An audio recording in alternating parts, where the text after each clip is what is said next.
yourself. Ooh, show 'em what you're all about. Dragged out.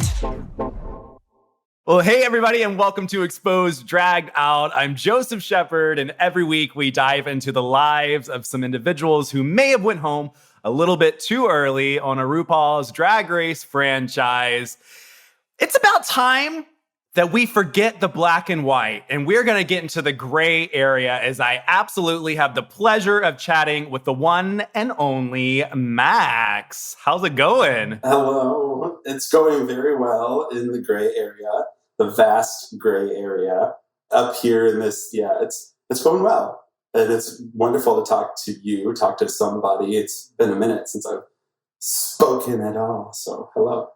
Yeah, and the crazy thing is that, do you know how crazy your fans are? Do you know?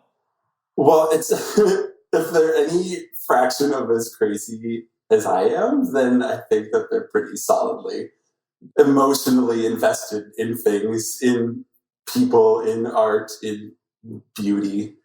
So I definitely get them and see them. And thank you for reaching out to me on their behalf. Yeah, I reached out and then you were like, yeah, sure. And then I put it up on my socials. I was like, do you have any questions for Max? And literally, it was the most I've ever had. I have never, it was 400 comments, over 3,000 likes. Like, these people are like, your fans love you. And they're like, they really just want to know, like, how are you doing and how's everything going? Right now, you're at an Addicts. Yeah, right now I am good. I'm very good. It's been an interesting, I've been going through my 20s and I've been going through the times of the world with everybody else. And I've been going through some goal questioning, and there's a lot that's been happening these last years, but I've been really grateful to have the energy and the support all along of these people, this undercurrent of people who have these questions, who still are thinking about my heart, my energy. It's real cool. You included. So thank you for reaching out. Of course. So let's get into your life. So you were raised in Wisconsin. So I want to know, what were you like when you were growing up? What were you like as a child? I was kind of shifty.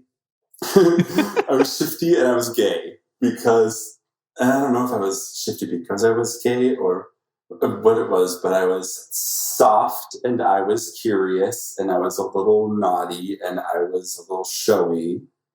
And I have 4 siblings, so we all just bounced off each other. And I've had a really awesome mom and dad support system in terms of being able to learn and grow and evolve past what they thought they knew and what we think we know about each other. And it's been awesome, especially the last few years, actually, because everything in the outside world's going so mad that the inside world, the familial world, has gotten a hold of itself really well. So it's been I've had a good family life for sure, but the outside world is what's spooked me a little bit. Definitely. Yeah, the outside world it's a hellfire right now. People are brave. People are brave to still be diving headfirst into it. And I've definitely been working on my bravery, my personal bravery. Because I did think for a while, there's a lot of just noise making with this stuff. There's a lot of just flash, but no substance. But the flash in a lot of cases is the substance, is the protest. Just to exist, to do drag is the strong language and the strong action. So there's a lot that I can still do. Your drag seems very inspired by 50s and 60s and Hollywood glamour.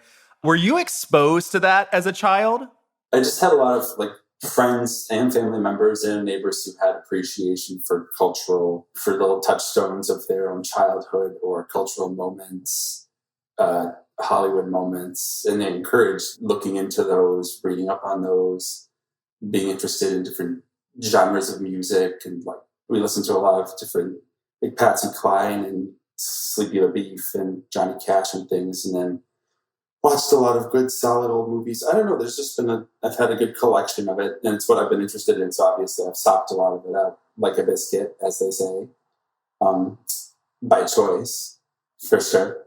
Do you remember your first performance in drag? Oh, great. Well, performance would probably be. I did Rocky Horror in like 2012, I believe, and that was fun. That was for the theater, so it was practiced and it wasn't like nerve wracking or anything. Um, I had done some like in my apartment drag before then, for sure, like starting in like 2010, probably.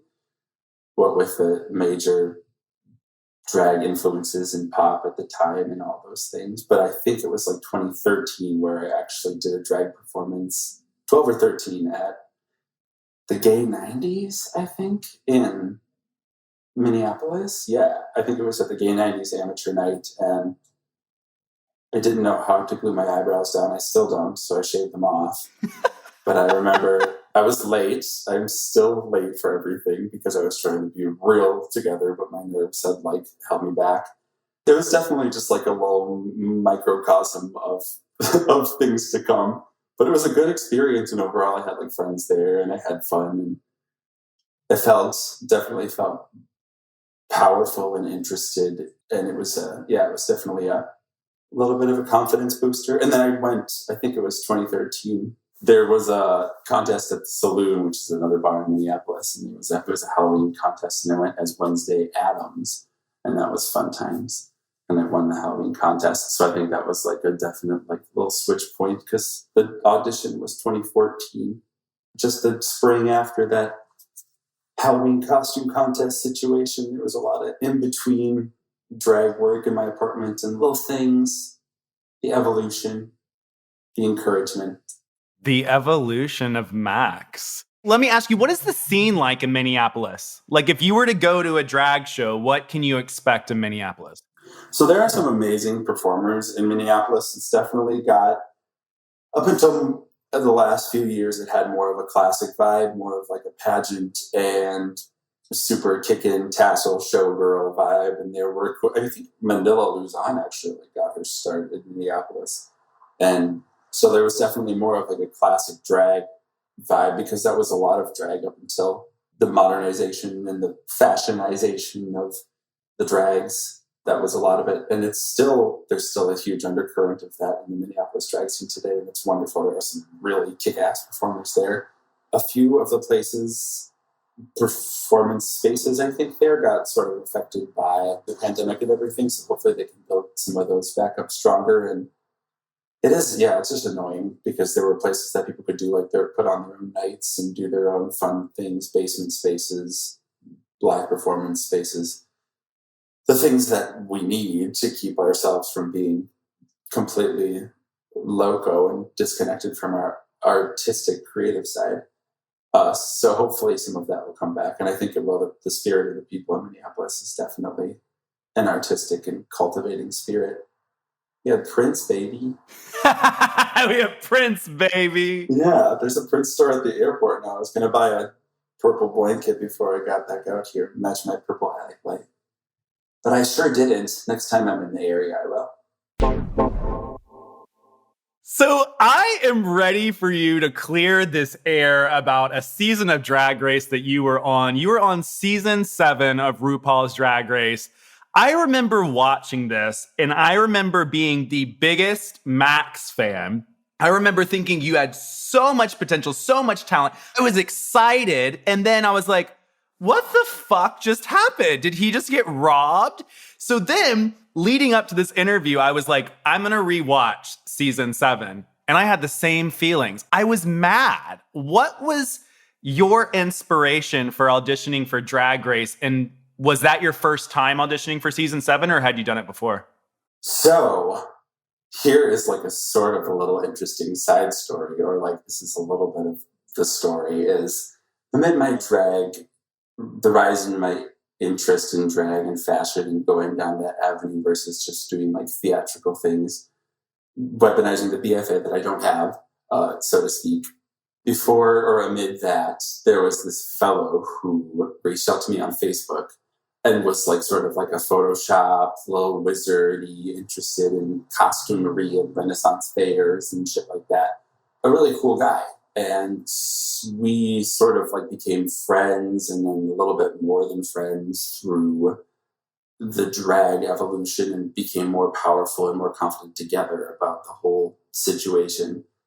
And we decided there was definitely more of the decision was made on his part, and I was a little bit more like love struck, following along with it, but definitely excited to be a part of it, but definitely not quite so sure of it that I was ready. But it was like, we're going to audition for season 7. It's going to be something that happens. And I was like, holy shit, somebody's talking like this, somebody feels like this. I should be able to feel like this too. It's all of this confidence in the things that I have here. So it was definitely an interesting situation, an entangled situation, filled me up with the power that gave me the capability to create the audition tape, to create the image, and to polish all of these things perfectly enough and present this package well enough to get onto the program. It was very interesting. It was sort of dreamlike, the way that we just like put these pieces together, realized that we had to show them almost like a sample of their own show, of what I would be like on their show, but with the filter, with the lens of this gray lady and her coming through the screen and everything. So there was a ton of creative inspiration all at once, and like passion and interesting, weird miscommunication. It was a very complicated few years for sure. And so when I got onto the show, it was pretty nuts, and we were riding high, and I went to the show. And okay, so you said the person that you were with and that they kind of like inspired you to do that. Did they also audition for the show? No, their interest was never in doing drag themselves. Their interest was in, I don't know, creative direction, producing, I think a little bit in performance aspect. I'm not sure. Definitely like some dressing up and some experimentation in that realm themselves, but it was never for them to do. It was always just like, you're going to be. And I was like, yes, this is going to happen. And I was working at like Mac at the time, and they were working at like an estate sale company or something with experience in Photoshop and like some film editing and decent equipment, decent monitors and stuff from being able to save up because they were living at their parents' house. It's just, it was an interesting situation. It all really fell together, and I hadn't been doing drag that long. I did not feel experienced in doing drag, but I was so enthusiastic about it happening, and the world was bumping, and Born This Way. We went to the Born This Way ball together, and it was all very that energy. And season 6 had come out, and that was a fucking rambunctious, amazing, motivating piece of work right there. So it was like, okay, we're going to do this. This is going to be cool. And I was like, I feel cool in drag. I'm winning costume contests, but I lacked actual experience, deep experience of getting ready in dressing rooms, of having evolved naturally as a drag performer. And that was huge. That is huge. A huge component in doing the show, making sure you're ready to do the show. No matter what you tell yourself or how many, I don't know, how polished you think your tumbler is, you have to have some gritty performance experience. And that's me telling myself that in 2013.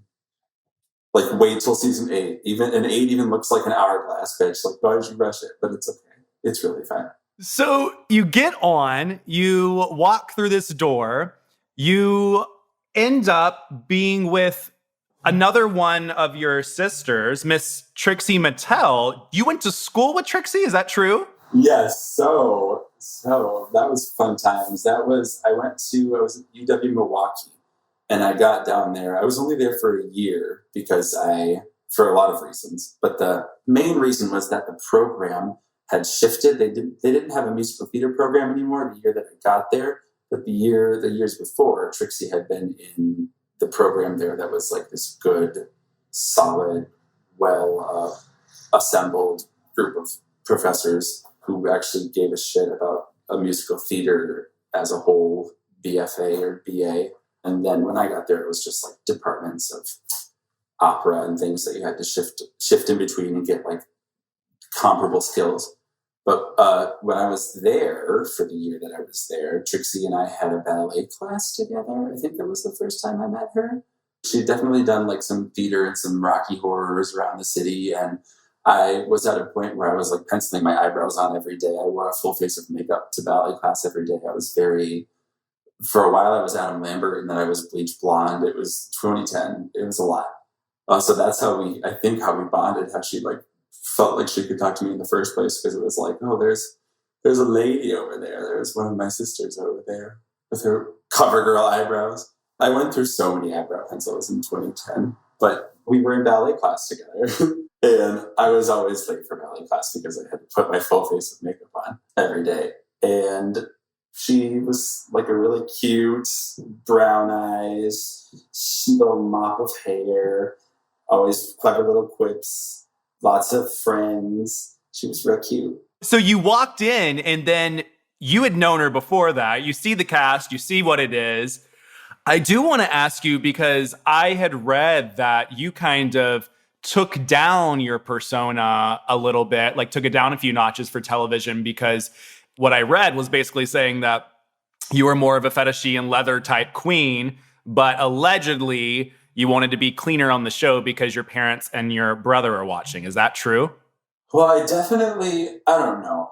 I definitely wanted to exhibit. It's true that I was conscious of the fact that my family would be watching, extended family, and all would be watching. But I know I wasn't really a fetishy queen, so to speak, before. I've never been as self-restricting or honestly as had that high a pain tolerance or anything as dedicated as Violet or someone like that. I definitely appreciate a lot of the sexy, slick, tight, zipped up, laced up business, but I don't know. I don't think I've ever been hardcore, like raunchy, sexual, or anything like that. And I think I did want to avoid anything being about that when I was there, for sure, because it definitely like becomes an eye roll after another, to me at least. I understand that fully. And, I think that you're putting off an image on television no matter what. And if you keep the extremely sexualized image, or you're trying to go after that, then that can look a certain way and be taken a certain way. And, as we know with edits, Max, may not always paint you in the best light. No, and yeah, like I definitely talked in a lot of, like, I talked my way through the loopholes and things. I remember when talking to like the interviewers and when being asked questions, etc., and being prodded to say different things. I wanted to be careful, and I think they knew that I wanted to be careful, so they got me like somewhere really weird with the edit, but they got me nonetheless. They got me, girl. So one of the fan questions that we had for you was, I want to know all the tea about the fact that she, in the end, didn't get a role in episode of Two Broke Girls, which was a prize for winning the challenges. Oh, yeah. Well, I think maybe I saw an episode with Chad Michaels on it, and I think maybe they went with, like, that was the episode that I would have been on. But when I was there, they said that because Kat Dennings was the guest judge, and she said, and obviously they change things and edit things, and I wasn't told to expect it to be changed, but I should have known not to expect it not to be. But the prize there was going to be a walk-on role on Two Broke Girls, so I was like, tight, extra little experience. But if it was supposed to be like a Cher impersonator and went to Chad Michaels, then that makes sense for sure. Because I think that might have been the episode that it was going to be, but I didn't care. Would have been fun. Would have been cool. Extra, and I like that Kat Dennings. She fun. She bouncy. Well, you end up killing, the competition. You're starting to really showcase what you have. You win your first challenge, and it's the group challenge. You get that prize. You have that moment. When you started seeing those wins, were you thinking, you know what, I'm going to make it to the Final Four? Did you think that in your head? I did a little bit, but I also did feel like it was sort of a dream or a fluke, because there were things throughout where like I couldn't get ready in time, or I had been the first day, I think I slept past my alarm and I couldn't get ready fast enough. And I was like, oh, this is just like how it is. Because I've always had a little bit of a problem being late for things like ballet class, painting my makeup, due to whatever anxieties. So I was like, okay, I'm actually getting through this. This is really cool. And I was feeling pretty gleeful about how it was happening because I wasn't feeling as experienced or as polished as or good at painting as some of the other girls were prepared. But I was definitely like, okay, I can get through this with character and hopefully good performances. But the improv, man, she got me, got me good. And that was where I think some more like club performance and live experience and things would have come in handy for sure. I think there and like actually like painting and getting ready in the span of less time than usual would have been helpful before I went on. But otherwise, I feel like I was feeling pretty gleeful. And I was writing little things about what I was going to say during the finale. As you should have. And you're talking about like right now, like you said, like improv and those challenges and stuff that you weren't, feeling the greatest off of. But the one challenge that you did extremely well with, too, was the Despy Awards with Pearl. And this was the moment that you're on the couch with Pearl. Oh, gosh. And I forget about all these little things. And it is like a dream. Jeez. It was intense. It was really intense because there was the confrontational aspect, which you do not often get in Drag Race. A lot of the time, it's people just being like, okay, yes, and accepting the criticism, accepting the energy, and like proving it in a challenge or whatever, but not necessarily being like right up to RuPaul's face. So it's definitely, I think, right there got the balls, the charisma, uniqueness, nerve, and talent right there got Pearl to the top 3, among other things. But that was freaking nuts. And when Ru was asking the question, Ru was like, now, Pearl, Max has a big personality, but you don't have very much personality at all, or whatever she said. And it was just like very clearly like a provocation. And I think I either like tried to say something like, well, I don't think that's true, or like, I think that, because it was they had been, the narrative up until then was that they weren't getting enough from Pearl, when in reality, Pearl was giving them a lot, probably as much as me, if not more. And she's got very authentic to herself everything. So it was curious for me to hear that. So it's obviously a provocation. So yeah, I was like, that's not the case at all. And then Pearl took it into her own hands, something tenfold, and was like, jabbed something on my face, or that's what she said, right? And then Ru, they had like a little stare off for a while, and then Ru said some others. I don't know. I think there was some other stuff said that wasn't on camera. And then Pearl was gone.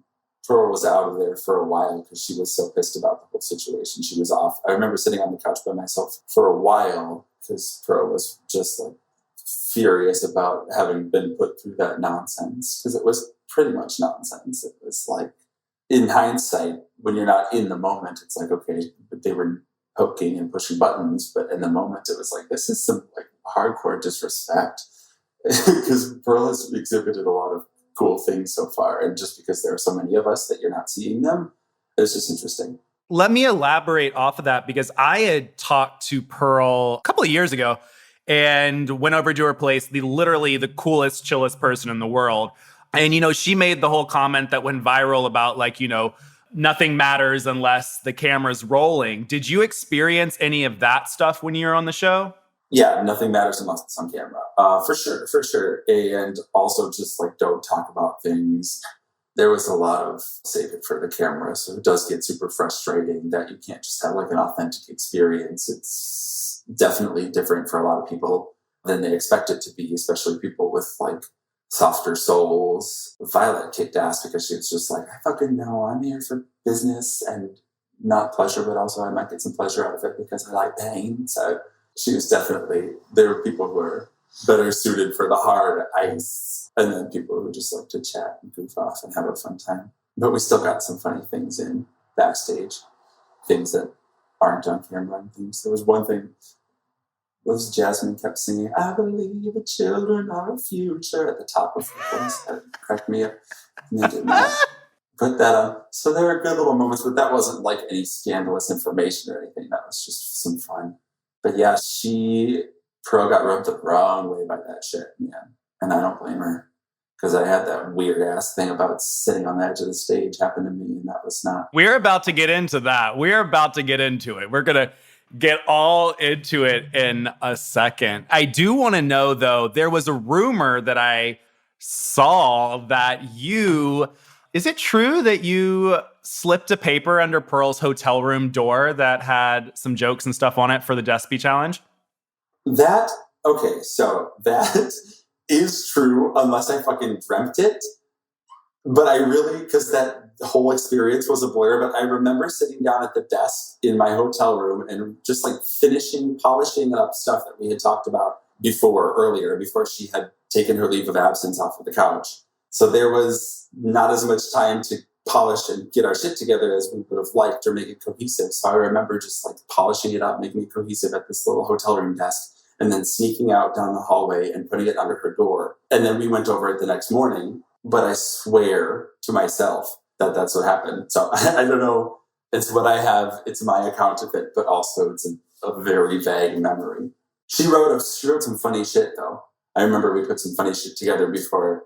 I don't take credit for fully writing it, but I do take credit for polishing it up. It came out so good though. And like just being able to see her, like redeem herself, and then you be able to show some comedy in there. And you guys worked really well off each other. So that win was very deserving.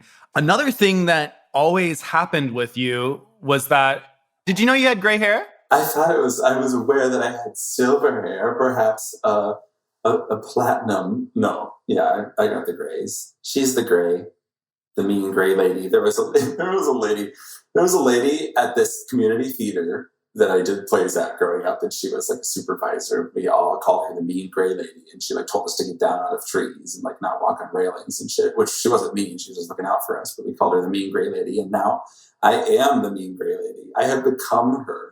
But the gray hair was his signature Max. Like that's how I like everybody knows like a big part of you, and that's very distinguishable. Michelle hated it. However, Michelle's now has a big gray streak in her hair in every fucking RuPaul's Drag Race show now. Yeah. And I mean, if she would let her roots grow out, she'd have a big head full of gray hair, not just the streak, but she's keeping it Clairol for a little bit longer. Well, Michelle, no, for one thing, it was always really beautiful to me in like editorials when Kristen McMenemy had gray hair and like walking the runway, and when women of a younger age or visually a younger age have prematurely gray hair, or even older ladies. I mean, like it's a universal thing. People are all going to end up that way. So that is a huge part of it for me. If you're lucky enough, you'll end up with gray hair and you'll get to a point. But also it's very trapped in the silver screen. It's very like if somebody came through the projection image and left a little bit of silver streaked through their hair via some sort of magic, that's a little bit what it's like for me too. It's like a living black and white photo. It always looked good on you though. Like gray looks great on you. I don't know, like it complements your skin tone, it complements the makeup, everything always went together. You even had frickin' Ariana Grande be like, I'd wear gray in a ponytail, and then literally like a few months later she goes gray. It's a very intriguing poem for people. It's spooky, it's ghosty, it's witchy, it's powerful, it's Storm from X-Men. It's a lot of, and again, we're all going to end up that way, hopefully. I wish I was prematurely gray right this minute. I think I do have a couple of them in the top of my scalp, but it might just be light blonde. But yeah, Ariani. Is it giving Arianka? I'm sure it had nothing actually to do with me, but I would like to think it did. And then like Kylie, I think it did. Gray, and there's a bunch of gray hair dyes in drugstores now. People just like the metallic tones. But it is definitely like a wise, witchy business to be gray.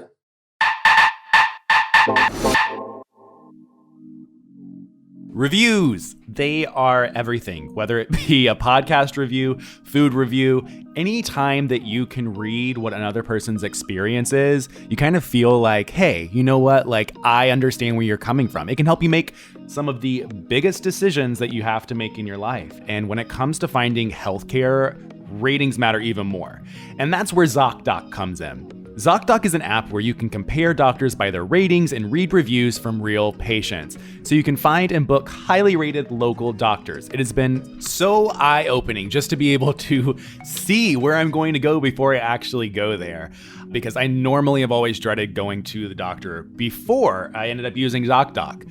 So just download the free ZocDoc app, the easiest way to find a great doctor and instantly book an appointment. With ZocDoc, you can search for local doctors who take your insurance, read verified patient reviews, and book an appointment in person or by video chat.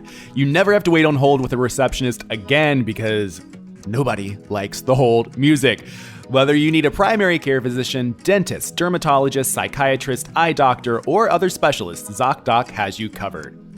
Go to ZocDoc.com/exposed and download the ZocDoc app to sign up for free. Every month, millions of people use ZocDoc, and I'm one of them. It's my go-to whenever I need to see a doctor. So now is your time to prioritize your health. Go to ZocDoc.com/exposed. That's ZocDoc.com/exposed and download the ZocDoc app to sign up for free and book a top-rated doctor. Many are available as soon as today. That's ZocDoc.com/exposed. ZocDoc makes healthcare easy. What was going through your head in the moment? You look great. You look wonderful. I know that from speaking to other girls, they always talk about how the Snatch Game lasts 500 hours. And that you're tired and ready, and there's no laugh track or anything, so you don't know what's funny. So what was that experience like? Well, pretty much like the whole damn production crew, I feel like, was watching it.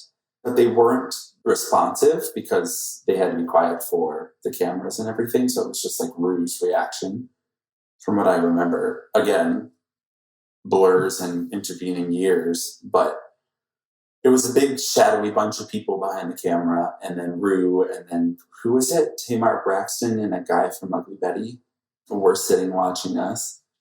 And I was in the top corner spot, and I was like, fuck.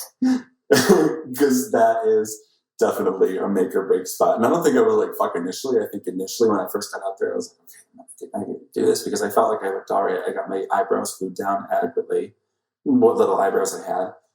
So I was feeling good up until I was like not able to think of something funny that equated to her character in the right amount of time, which I think happened right away. I don't remember what my questions or answers were off the top of my head, but I think I started by tripping, and I just kept tripping, like stumbling over myself the whole run of the thing. I think it was a big blackout bunch of oops from what I really remember.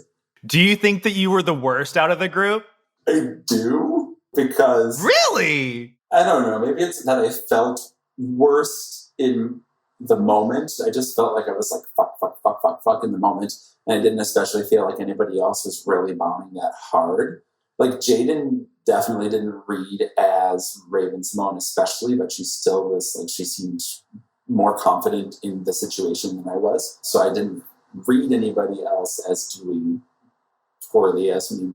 You get on the runway, you walk out in your corset, you end up getting your critiques, and I want you to explain this whole moment. Just explain it all. You get your critiques, you have this corset on, and just go with it. I think I was like 5th or 6th down the line in the line of critiques. And so it happens pretty slowly. You're wearing your shoes. It's not as bad if you are feeling a good and hopeful energy. It's not as bad at all, but I was feeling some sort of smashed down, defeated that day. So it was also just like, I pretty much knew what was coming, and I was just had been standing there waiting for it. The fact that it was all rough, it was like a bad dream for sure. So my head was spinning. I needed some sort of breath. I needed some sort of drink of water. And my corset was fairly tight for me, at least, if not for some of the competition. So I think maybe there was some weird hip boning or some shit, but I was just really feeling like I have to take a second. I have to sit down, and I'm going to pass out. And maybe it would have been better if I had passed out and more sympathetic or something. I'm not sure. And also, I don't know if I would have for sure passed out, because there are a lot of things happening in my head at once. So I got the opportunity to actually, so I think they had told us to, like, if you're ever feeling unsafe or whatever, let the production people know, let this certain producer or director, whatever this man was, know that you need a moment, you need to take a drink of water or do something to prevent catastrophe. So I got a water bottle and I was sitting on the edge of the stage for a minute, unstrapped my corset, and up on the judges panel. I mean, obviously I'm interrupting production, so I feel it in retrospect that it was inconvenient for production, all these people getting paid, etc. But they definitely took advantage of the moment, as I took advantage of the moment, and they used my sitting down for a little bit of production. Rue asked me to sing, I think she asked me to sing Somewhere Over the Rainbow. I don't know, on that little Twitter thing, it says she asked me to sing a few bars of Swanee, but I think she said Somewhere Over the Rainbow. Because I was like, no, I'm going to sing the thing she sings in A Star Is Born instead when she's sitting on the edge of the stage, because that would be more correct, because I'm an avid Judy Garland fan. So I was saying, so I can't quite be called overnight sensation. So I sang like one line of that, and they put it in as me just like singing to sing, even though I couldn't breathe a moment earlier, so I wouldn't have decided of my own volition to sing. And then also they had like some little moment with Ginger being like rolling her eyes at me or something, a little talking head about how I had just decided to start singing or some shit. But it was interesting to see that they had chosen to put it in at all. And I wondered what their angle was for sure. I think it was just like to add a little bit of maybe dislikability, but there's nothing particularly dislikable about it besides that it's just like, it could be like some sort of last grab, but if I was doing a last grab, it would have been harder than that. I would have been grabbing harder than that. I was just trying to think about the lyrics. I did not know the words to No More Lies, bitch. That's all I was thinking about, and how tight the boning was. I was not thinking about singing. Did Rue ask you because he wanted you to like chill from the anxiety, or what do you think he asked you to sing for? I don't know. It might have been like a fun little thing that he just thought of off the top of his head. Maybe he was referencing A Star Is Born, or some sort of like where Judy Garland goes and sits down on the edge of the stage on her CBS show or something like that. He could have been making a little reference, or he could have had it fed through his earpiece for some sort of reason, but it would have been just like, I don't know. He didn't ask me to like fake a fit or anything. He asked me to sing something. So it wasn't, I don't know. It's just all around odd.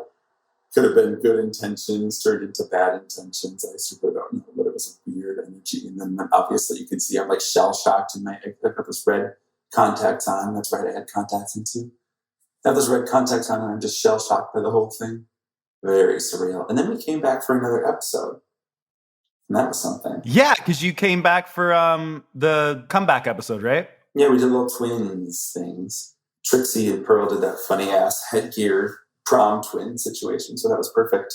And there's always like, if you can get an element of comedy and storyline, then it's a killer. So we had a cute corset that was very American Horror Story Freak Show, but it was not killer. Like those girls from Chicago, Trixie and Pearl, they're always out to slay.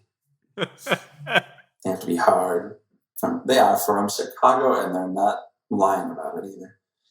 Even though Pearl said she was from New York. Yeah, Pearl did say she was from New York. Yeah. Do you still talk to any of the girls from season 7? From time to time, yeah. Little reach outs, little hellos, little good to see you existing, creating, for sure. And then every so often I've like seen them intermittently out here in little performances. Not for the last couple of years, actually, because I haven't really done much in the way of performing, but it's good to see. I think Tempest maybe was the last one that I saw in person in 2019 or something. And that was a fun little time. I went to see her in Arizona. Booped down there and she did some Dolly Parton. That's what I remember. She's very kind and very present on the internet. Up in them stock photos, stock drag queen Tempest photos. She a legend. We have a few more questions on Drag Race, and then we're going to get to what happened after. So I would love to know, what was the best and the worst thing to come after your time on Drag Race? The worst thing was probably just the realization that I wasn't as ready as I thought I was, and also the realization that I had a lot more anxiety to deal with and fight with, and fear to fight past than I hoped, or previously hoped. because a lot of people are just built to fight and climb and slay. And I have charisma and uniqueness and talent, but not nerve. I don't think, or I didn't have nerve, so I just got cut. LOL. But it's been a lot of really cool traveling and a lot of really cool meeting of other people, other souls.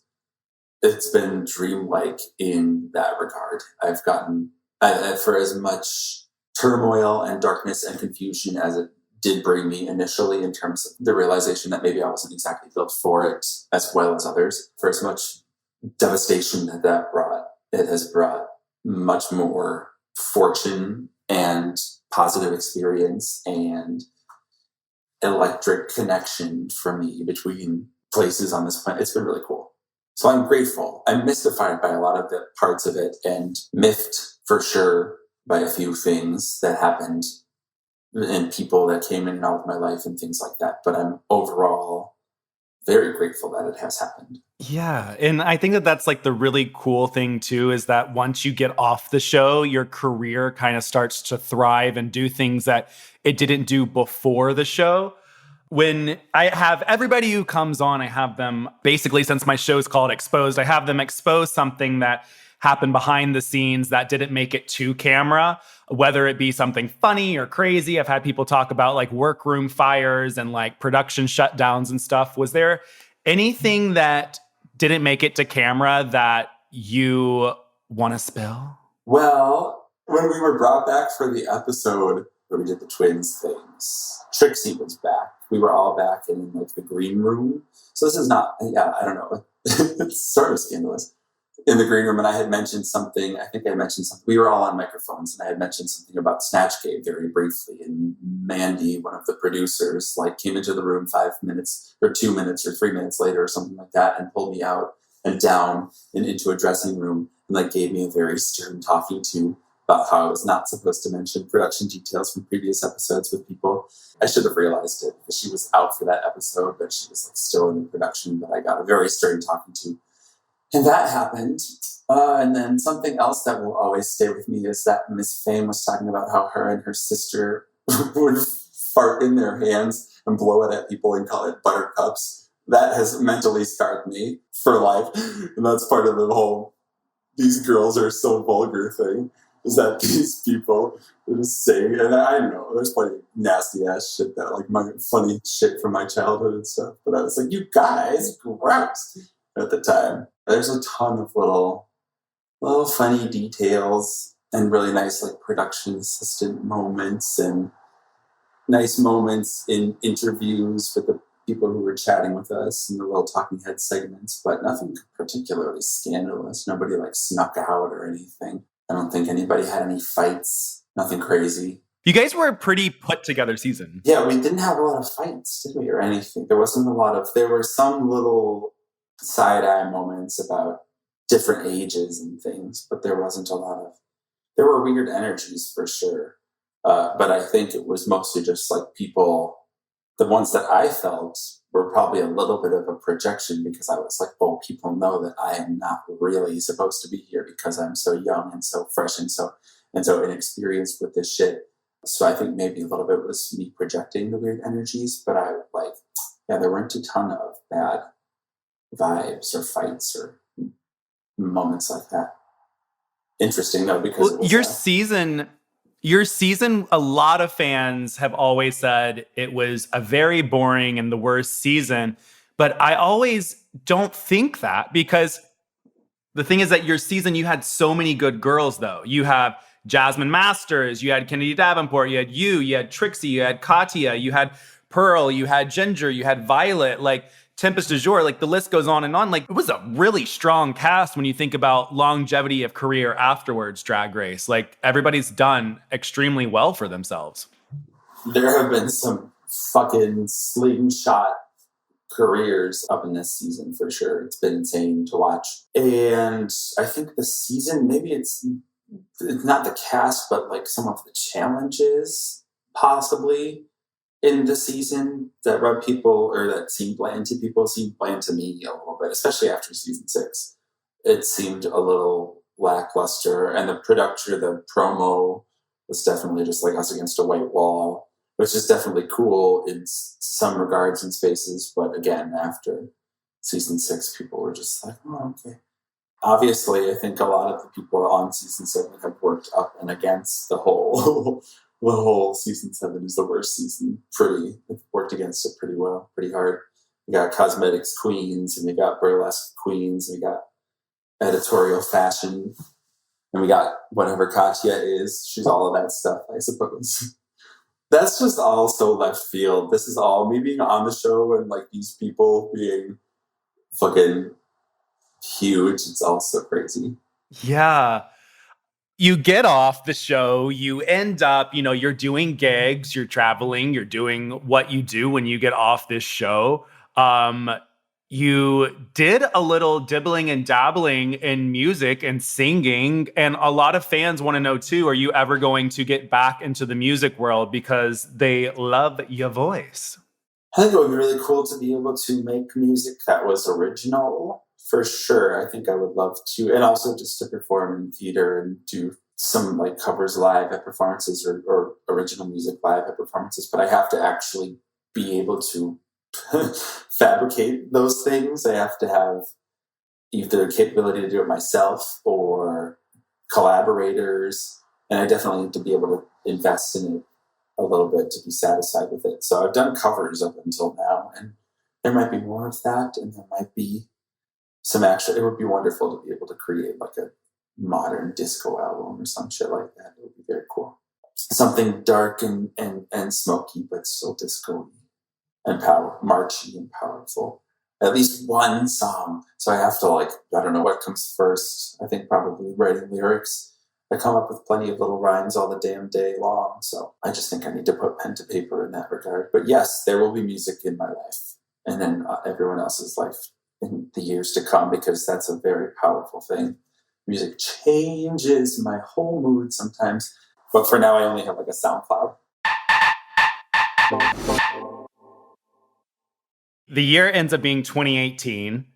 You post a picture of you in drag as a throwback on Instagram, and that was the last time that the world saw social media drag queen Max.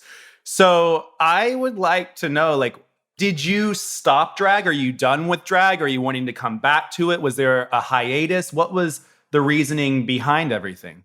Drag / the female projection persona is definitely something that will never be gone from my heart or desires. It's something that I'm going to do again soon. I would like to do I would like to have done already this year, but a lot of things have been happening. And the time ends up getting past me, and I wait for things to line up to be perfect, to put these little ideas together, and then I wait longer than I should, and the window's gone by. But there have been plenty of attempts, plenty of moments of great inspiration in the past few years in terms of getting back into it, getting it back together. I'm supposed to be performing places, I think, in the next couple of months, possibly. So that will be something that would force me into it for sure, to have a gig. But it definitely has been like a self-confidence thing / the state of my positivity in the world we are encountering.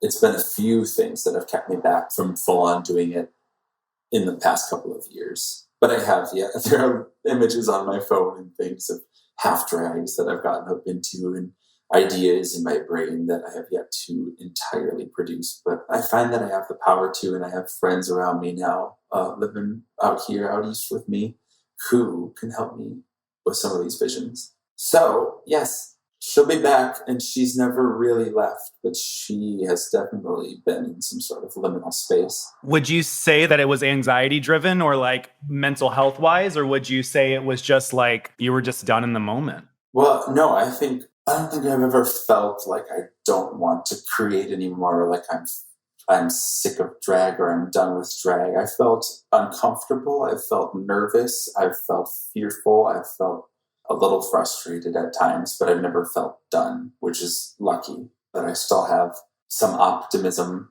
a good chunk of optimism in my brain, in my creative space. But yeah, it's been a discovery. It's been like hard work battling myself for sure. Papa 911, biggest enemy is me, all that. I think that is, as we get older, like I just turned 30. And I think that the thing about that is like, I finally, in the past like 2 years, have finally started to understand myself. I didn't know what anxiety was. I knew the feeling of anxiety. I didn't know what depression was. I knew the feeling of depression. So when people would be like, oh, like I have like really bad anxiety or I'm struggling with depression, I always viewed it as like this thing that you would know in your head, like you would know it. And I, ended up seeing a psychiatrist a while back, and I was diagnosed with like autism, like I'm on the spectrum. But the thing that's interesting about all of that is like, I never could label these things. So like, I feel in myself that there's probably a lot of people that can't label their anxiety or their depression or what's going on. And they may just think it's normal. And when you really just get in tune with yourself, that's really what needs to happen. Like you need to figure it out. Yeah, it's a wave that each of us personally rides. Some people have smoother seas, and some people are always freaked out, always anxious, wake up late, do things late, postpone things because of what they perceive to be their character flaws or personality flaws. For a long time, and I did in my early 20s, especially. And when I was on the show, like I'd feel these things and just be frustrated with them instead of being accepting with them, working through them, because they were things that, they were inconveniences. And it was like, shame on me for having to deal with these things. But instead, I just needed to recognize, to work around, work ahead the wave, look ahead of the wave, stay on top of the wave, because you can't stop it from coming a lot of the time. Yeah. What do you do to help with your anxiety? Is there like, do you do yoga? Do you like meditate? Do you do any of that stuff? Or are you just more of like deal with it? I think I need to be productive for sure. I need to leave things a little bit better than I found them. I like to go to the ocean. I like to go on hikes, bike rides. They have some really nice old cemeteries out here that are good because all of the dead people, they've been through it. They know what all of the scenarios are in life. They've been through it and they're done and they're trauma free. There are a lot of, I think, being productive, being creative, but not having scary, high, freaky expectations of yourself one way or another. Making lists, reasonable lists for the day, stay on a decent schedule. There are a few things to keep productivity and optimism healthy, for sure, that I have to do consciously, increasingly as I'm older and I lose all my serotonin. Not like I had that too much to begin with. I've been in my hundreds for some years now. You go back to the cemetery so you can get your rejuvenation. Like, you go there and you get the dead, you get all your spirits inside of you and you pop right back out. And deeply inhale. Yeah, and my hair, like, the gray extends back out from my roots because, like, I need a little bit of that energy of the dead. Just, like, sort of oxymoronic because the dead are devoid of energy. But they do have this magic, some mysticism. Are you going to do anything for Halloween? I got to dress up. I got to do, like, a picture, a photograph, something. I haven't done a Halloween costume or look. I don't think I've really done anything since Drag Race. Some of these girls have gone with full-out themed looks, full-on body glitter, but I haven't ever really done anything particularly Halloween-y, so I might do a little something. And then your socials would blow up and everybody would be so happy. And these 3,000 people that liked the post are going to be going insane. I think that tells a lot about you as a person and an individual, though. Like, I think if you're talking about anxiety and stuff and like how that kind of like pushes you away from doing this creative aspect sometimes. But I think your fans are extremely, extremely supportive of you. And your fans also are like, they're ready for you. They love you. They support you. And that is very hard to see in drag queens. So for you to inspire or to give people something to look forward to, or they're hoping that you come back, says a lot about the talent that you have. It is very, thank you. Thank you. It's very cool to hear. It's something that you definitely have to learn. It's something that I did not feel authentically until more recently. It's something that I didn't feel authentically when I was on the show. I would say these things. I would hope that I had this energy, but I didn't know it. And I would hope that I was like a good heart, a good person, but I wasn't sure of it. And after the show, I was worried that I would come off as too babyish, too vulnerable. So I often didn't like speak at all. I think there was then, but there's a much larger openness, awareness with the struggles that people are going through, the worries that people are going through. So people see a lot of themselves in me and how I can't function sometimes, or a lot of the time, because of my anxieties, because of my fears. And so having the encouragement from people like that, who are just like pieces of my soul, share pieces of my soul, is huge. And it's definitely one of the reasons that I'm still feeling the desire to create and still having ideas, concepts, things pop up in my brain, because there are these encouraging, soft energies out there. And I think the good people outnumber the bad. And I think, too, it's kind of like what you said earlier when you were first talking about how, you know, just showing a part of yourself like to the world. It doesn't matter, like talking about a cause or whatever, it's still putting you out there. And like, you know, you talking about anxiety right now on this podcast could help multiple people that you never knew you speaking and saying one little word could do. Yeah, and I have to definitely put some of my anxieties also are channeled into a perfectionism or an editorial nature where I don't or can't create these things up to a certain standard, or I can't create certain images, so I don't post at all. And I don't feel like I should create it all. When in reality, there are people all over who need or could use an extra connection of me putting something, or I could use the connection that I don't even know that I'm getting from somebody who could see something. Or there's a lot of missed opportunity, missed energy in not saying or doing anything at all, for damn sure. And that's something that with these very, very trying years, that's something that has just practically whipped itself up into a hurricane inside my brain. So it's going to blow. It's about to blow, baby. It's it's gonna blow. The last time that you technically posted like anything on socials was quite some time ago. What have you been doing since then? Like, how have you been as a human being and a person? Well, 2019, I sort of petered out from the drag stuff a little bit, and I visited my family a lot because I live in the Minneapolis area. So I just spent a lot of low-key time. But then 2020, I just spent a ton of time with family because of all of the shit that was happening. Largely, there was a lot of head down family time, mountain biking with my little brother, and lots of stuff in rural Wisconsin, Minnesota. We went on a little trip out east, went to DC in August, and then visited this area again. This is the Portsmouth Kittery area of the Upper East Coast on the Atlantic Ocean, where I was born. And so now, 2021, spring of this year, I moved out here into a house that I am working on fixing up. And I've got some roommates now. They just moved in. And they're 3 little queers, 20-year-old souls, and me up in this witch house. It's a big largest white house. And so we're feeling very practical magic. We're going to have the same powerful energy as those ladies. And really good things are going to come from this move. It's been an interesting year because I've never worked on a house before or dealt with all of the things that come in an 1800s fixer-upper. But it's been very, very gratifying. As long as the outside world can keep its shit together a little more and we can all try a little harder to get along, I think things will be on the up and up for me, at least creatively and soul, spiritually.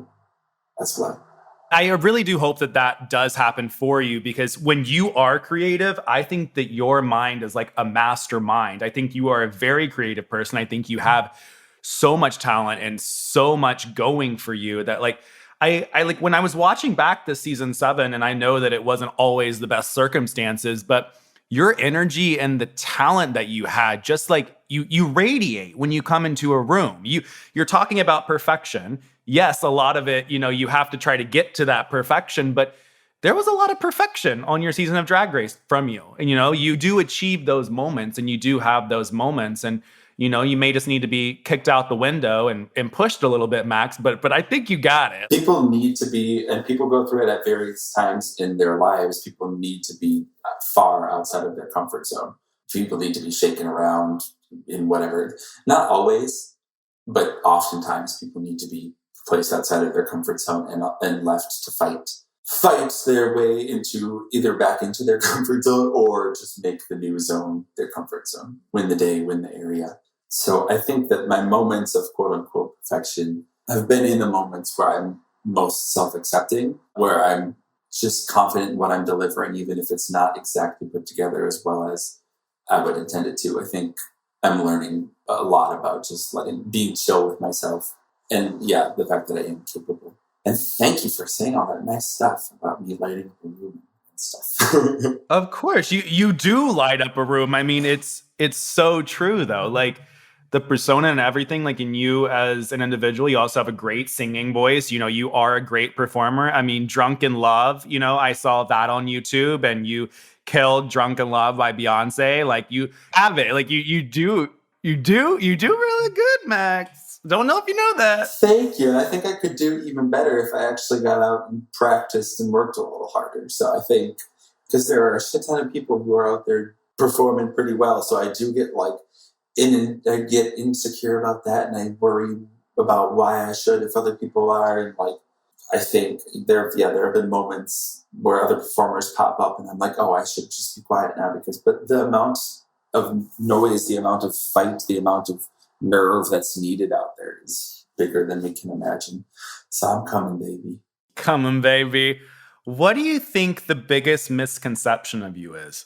That I'm boring, that I'm a prude. I mean, I could be, but it's also opinion based. A lot of that stuff is opinion based, and people have different interests, and they could find me boring.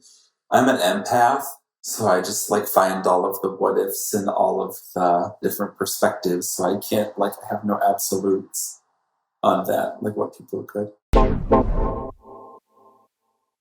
What do you want to accomplish? Let's say over the next year and a half, 2 years, what do you want to accomplish?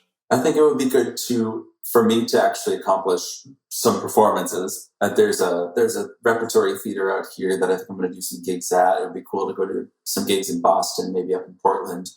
Smaller things. It's fun, and I get up I ride the wave if I have anxiety about trips and traveling, but it would be good to do some more local things. And I'm out in a new place now, so local feels like a trip. Local feels like a foreign or a new place. So that'll be fun to be out here and to be building in that way.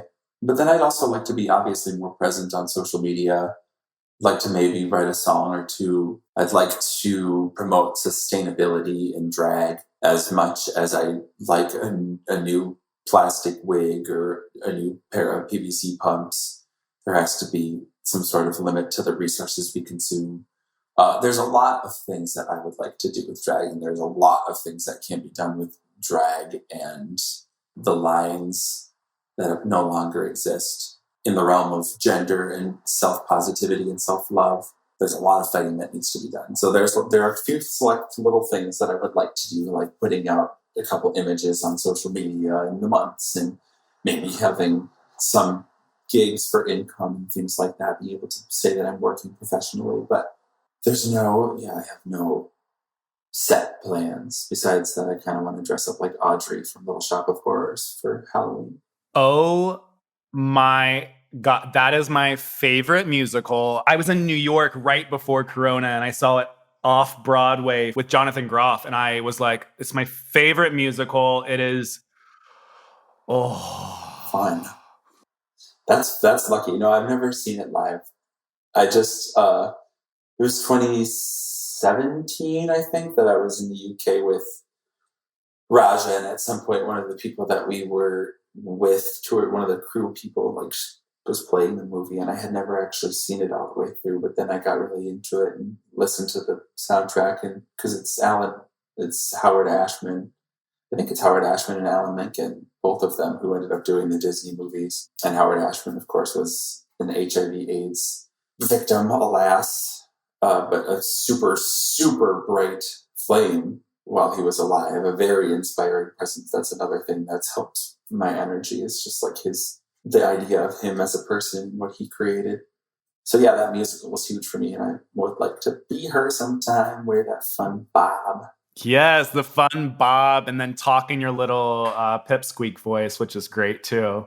And Audrey, yeah, I think they just did Audrey with MJ Rodriguez as Audrey, which is definitely, it adds another layer to her story, to her abuse and everything. It's definitely something that before they did that even, I was thinking about. This character could be a queer character, could be a trans character, could be trapped in this abusive relationship for a few reasons. So I'm glad that they're doing that. I'm glad they did that. And I want to do some drag again, baby. Yes. I'm so excited. Like, I'm so like happy that we have had this conversation. Like, I absolutely am so glad that we did this, and I got to like learn about you as a human being. I'm glad that you're glad, because I get nervous about everything, clearly. So I talk about all of these nerves and this trepidation, and I skitter around with my words. So I'm glad that you have had me and that we've been able to talk for so long in fairly cohesive spurts. For sure. And you good soul, you kind soul. Oh, thank you. My last question for you, Max, is what is a message or words of wisdom that you have for our big LGBTQIA plus community? We cannot give up. We can get tired. We can get frustrated. We can take breaks and rests, diligent rests, but we cannot give up. Because there is the possibility, the past is set. The past, everything that we've done, everything that we've felt, all the things we've been through, that shit's set. But the future is so vast and full of possibility that there might be one or two or three or four or 100 reasons to give up. But there are infinitely more reasons to keep going, because it's a great, big, beautiful tomorrow, says the Carousel of Progress from Disneyland. And I sort of feed into some of that. That was like my favorite ride as a child. Yeah. There's a great, big, beautiful tomorrow. Yeah, that's some classic shit. But you know what, Disney? It does not involve concentration camps. The great, big, beautiful tomorrow does not involve being complicit in China's genocide. So let's think about that, Disney, before we send mixed messages. Anyhow, we've got a lot to fight for. On that note, there's a great, big, beautiful tomorrow, but we have to fight for it. And I have to fight for it, and I have to be creative and plop a wig on again and because I put on lip liner like a month ago, and it was wonderful. It felt wonderful. She put on lip liner once a year. Absolutely love chatting with you, and this was a great time. Where can people find you on the socials? Thank you for reaching out to me, and thank you for talking to me and listening to me this whole time. And everybody else, thank you for lending an ear if you're listening all the way till now. I'm at Max Collective on Instagram, and I think I'm Max Collective on Facebook, or the Max Collective on Facebook, and then just Max Collective on Twitter, Max Collective on Venmo. It's a variation of the words Max Collective or the Max Collective on most of my social medias, I believe. Until I change it to Max Malanaphy, which is just my actual real name. I'm not sure if I ever will or not. We'll see. Either way. Yes. So go follow Max. Go give him some love. Go like comment in the comment section on all of his things. Keep bugging him until he puts up a picture of himself in drag, Like maybe, the fans listening to this will be the push. They're going to be like, from the waist up. Thank you again so much, Max. Of course, yeah.